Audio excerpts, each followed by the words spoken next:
ቀይ መስመር የተባለ ነገር አለው። ያን ቀይ መስመር ነው ያለፍሽ ሩታ።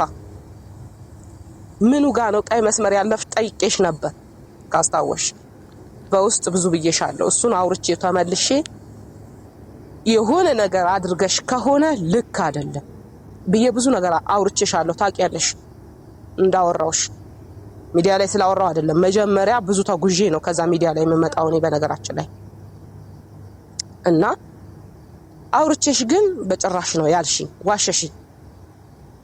ለምን አስፈለገ መዋሸቱ? እንግዲህ እዚህ ጋር እንዳያችሁት ጋይስ ቡዜ ዛሬ በጣም ተናዳለች፣ በጣም ተበሳጭታለች።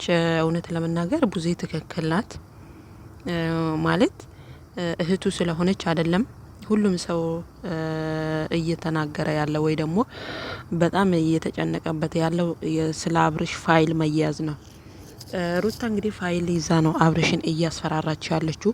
ፋይሉ ደግሞ ሩታ ጋር ብቻ ቢሆን ኢትስ ኦኬ፣ ልታጠፋው ትችላለች፣ የሆነ ነገር ልታደርግ ትችላለች።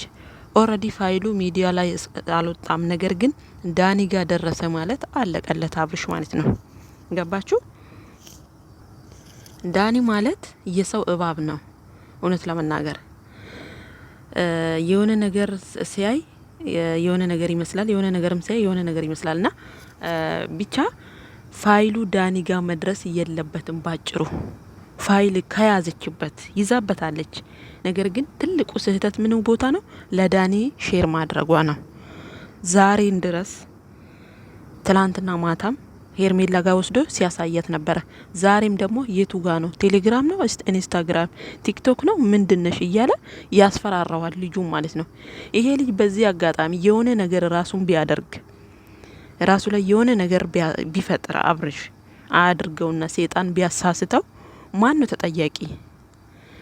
ለምን በዚህ ልክ መሄድ አስፈለጋት? ሩታ ሴት ልጅ ናት። ባሏን ቤትም በቦሌም በባሌም አድርጋ ባሏን መመለስ ትችላለች። እውነት ልባም ሴት ከሆነች ልብ የላትም እንጂ ሩታ፣ የምሬ ነው የምላችሁ፣ ሩታ ልብ የላትም። ልቧ እንደ ጡቷ የተንጠለጠለ ነው። ምክንያቱም እዚህ ጋር የልጇን አባት አሳልፋ ለአውሬ ሰጥታለች። ይሄ ልጅ ወንድ ልጅ ነው፣ የፈለገውን ነገር ማጥፋት ይችላል። ጥፋት ደግሞ በአብርሽ አልተጀመረም።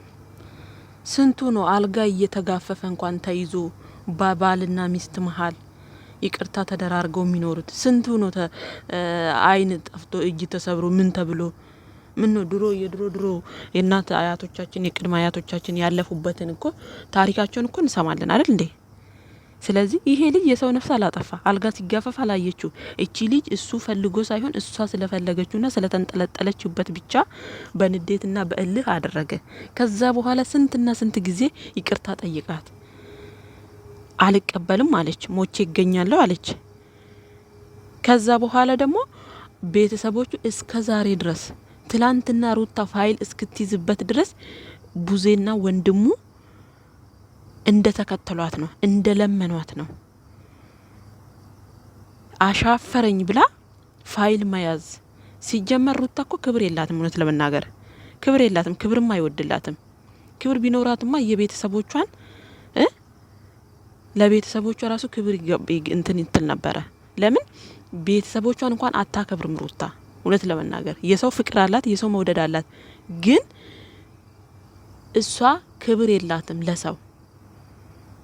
ክብር ቢኖራት ኖሮ ቤተሰቦቿ እንደ ሲለምኗት፣ እህቶቿ ሲለምኗት፣ ጋሽዬ ሲለምናት፣ ስንት ሰው ሲለምናት እሺ ትል ነበረ። ግን ክብር የላትም ልጅቱ። የምሬ ነው የምላችሁ። ይሄ ልጅ ደግሞ የዋህ ስለሆነ ነው በዚህ ልክ የተጫወተችበት። ምናልባት ይሄ ፋይል ተይዞበት አብርሽ ወደ ቤት ተመልሶ አብረው መኖር ቢጀምሩ እንኳን ሩታ ነች አባወራዋ ወይስ አብርሽ ነው ማወራው? አልገባኝም። ማን ነው ቤቱን የሚመራው? ማን ነው የቤቱ አባወራ? ሲጀመር እኮ ወንድ ልጅ እኮ ማለት ነው እሷ ልባም ሴት ከሆነች የዋህ የምንም ፈሪ እንኳን ቢሆን ቆፍጠን እንድል ማድረግ ትችላለች። መከራው ገጽጻ ብዙ ነገሮችን አሳይታው። ያ ደግሞ ልብ ያስፈልጋል፣ ማስተዋልን ያስፈልጋል። ሩታ ስም ብቻ ነው ያላት። የምሬ ነው የምላችሁ፣ ስም ብቻ ነው ያላት እንጂ በተግባር ዜሮ ናት ሩታ። ብዙ ጊዜ እህቶቿ ወጥተው ሲለምናት ዞር በሉ ብላ ወደ ጎን ቤተሰቦቿን ታሸሽጋለች።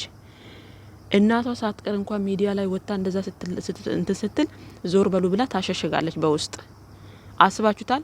የአብርሽ ወንድሞችና እህቶች ግን አልሸሿትም። ፋይል እስከ ተያዘበት ድረስ ቀን እንኳን ለሊት ስልክ ሲደወልላቸው ሮጠው ነው የደረሱት ምን ተፈጥሯል ብሎ። ይሄ ደግሞ ክብር ይገባቸው ነበር እነኚህ ሰዎች።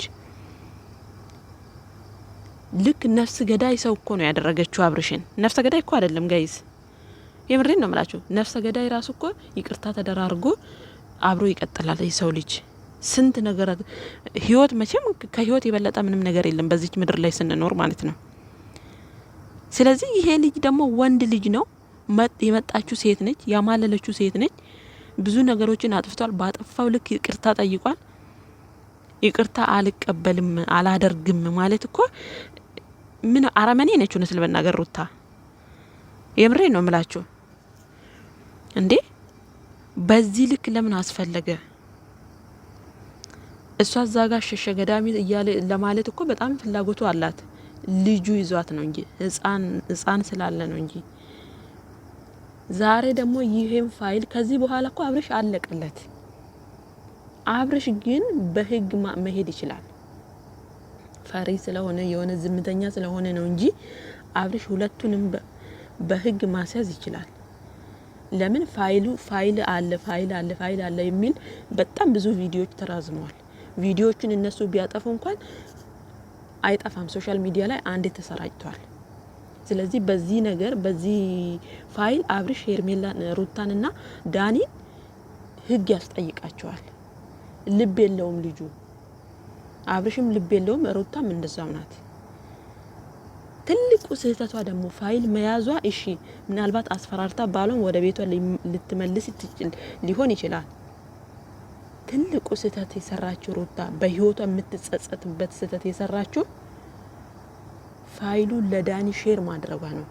ዳኒ ቢሞት አጠፋው፣ ቢሞት ማለት ነው። ነገ ሩታን ቢፈልጋት ራሱ በዚህ ፋይል እያስፈራራ ዳኒ ሩታ ላይ የፈለገውን ነገር ማድረግ ይችላል። አይደለም አብርሽ፣ ዳኒ አሁን ላይ ሩታን በእጁ አስገብቷታል። ምናልባት ሩታ አብሬው ስለማልቀጥል ብላ ወስና ሊሆን ይችላል። እሷን ራሱ ነገ ተመልሶ ዳኒ ሩታን እንደሚጫወትባት 100% እርግጠኛ ነኝ በዚህ ፋይል ማለት ነው። ስለዚህ ለዳኒ ፋይሉ መስጠቷ ሩታ በጣም ትልቅ ስህተት ነው የሰራችው። ወራዳ የወረደች ሴት መሆኗን በዚህ ማረጋገጥ ትችላላችሁ። ማንኛውም ሴት ብትሆን አንድ የሆነውን ትዳር የልጇን አባት ትላንትና አቅፋ ስተኛ የነበረውን ገላ አሳልፋ ለሌላ ሰው አሰጥም። እሱ ፈልጎ ከሄደ የትም ይድረስ። እሷ ግን ክብሯን መጠበቅ ነበረባት። ክብረ ቢስ ስለሆነች ነው ለዳኒ አሳልፋ የሰጠችው። ሄርሜላ እኮ አፈቀረች። ለምን አፈቀረች አይባልም። ፍቅር እኮ የፈጣሪ ስጦታ ነው፣ የፈጣሪ ጸጋ ነው። አፈቀረች በቃ ምንድነው እንዴ? በዚህ ልክ ፋይሉን አንስቶ ወዲህ እያደረገ ሁለቱ ሲገናኙ የትኛው ይሻልሃል? ቴሌግራም ይሻልሃል? ቲክቶክ ይሻልሃል? ምኑ ላይ ነክ አክቲቭ? ይሄ ፋይል ቢወጣ አብርሽ የያዘው እቃ ምን ነው ከዓለም የተለየ ነው እንዴ? የአብርሽ ገላ ምን ከወንዶቹ የተለየ ነው እንዴ? ስንቱ አይደል እንዴ እየተሰራጨ የሚውለው? የአብርሽ ፈዛዛነት ነው እዚህ ጋር አንዳንዴ እንትን የሚለኝ ማለት ነው። ሩታ ኦሬዲ ወርዳለች፣ ቅሌታም ሆናለች። ምንም ቢሆን ከዚህ በኋላ እነሱ ሩታና አብርሽ እንኳን ተስማምተው አብረው ቢሆኑ ፋይሉ ዳኒ እጅ እስካለ ድረስ የነሱ ህይወት መቼም አይጸድቅም። በዚህ ማመን ትችላላችሁ። አይጸድቅም። የሩታና የአብርሽ ህይወት መቼም አይቀጥልም። ምክንያቱም የሆነ ነገር ዳኒ ሲፈልግ የሆነ ነገር በሩታና በአብርሽ መሀል ራሱ ተመልሰው አንድ ቤት መኖር ቢጀምሩና እነሱ አንድ ላይ ቢኖሩ ራሱ በዚህ በፋይል ዳኒ በጣም ብዙ ነገሮችን ይበቀላታል ሩታን ማለት ነው። ቢገባት አብርሽን አዋርዳለሁ ብላ እራሷን ነው የቀበረችው። አንዳንዴ ለሰው የምትቆፍሩትን ጉድጓድ አታርቁት የሚባል ተረት አለ ጋይስ። እና ለሰው የቆፈረችበትን ጉድጓድ እሷ ራሷ የምትገባበት ቀን ደግሞ አለ። ይሄ ልጅ የዋህ ነው። አንድ ቀን ደግሞ ፈጣሪ ይከፍላታል ሩታ ማለት ነው። እና ወዶችዬ ለዛሬ የነበረን ቪዲዮ ይህን ይመስል ነበረ። ለዚህ ቤት አዲስ ከሆናችሁ ቻናሉ ሰብስክራይብ አድርጉ፣ ቪዲዮ ላይክ አድርጉ።